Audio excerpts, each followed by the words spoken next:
Good morning guys. So Saturday எழுந்தாச்சு, நம்ம bullet coffee ready பண்ணலாம். வாட்டர் பாயில் பண்ண வச்சாச்சு. நம்ம காஃபி பவுடர் போட்டுக்கலாம். காஃபி பவுடர் போட்டாச்சு. நம்ம கொஞ்சம் கீ எடுத்துப்போம். ஸோ இவ்வளோ கீ போதும். இதை எடுத்து நாம் இந்த காஃபி பவுடரில் போடலாம். பாயில்டு வாட்டரை இதில் நம்ம போர் பண்ணலாம். ஸோ போர் பண்ணியாச்சு. இப்போ நல்லா இந்த கீ வந்து மெல்ட் ஆகிற வரைக்கும் மிக்ஸ் பண்ணணும்.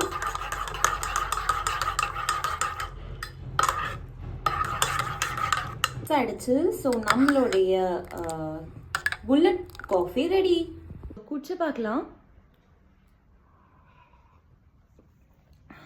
அந்த காஃபி பவுடரோட கீயோட ஃப்ளேவர் நல்லா தெரியுது. ஸோ பார்ப்போம். இது குடிச்சா வந்து ரொம்ப நேரத்துக்கு பசிக்காது சொல்கிறாங்க. ட்ரை பண்ணி பார்ப்போம். ஃபர்ஸ்ட் டைம் தானே. Okay, bye you guys.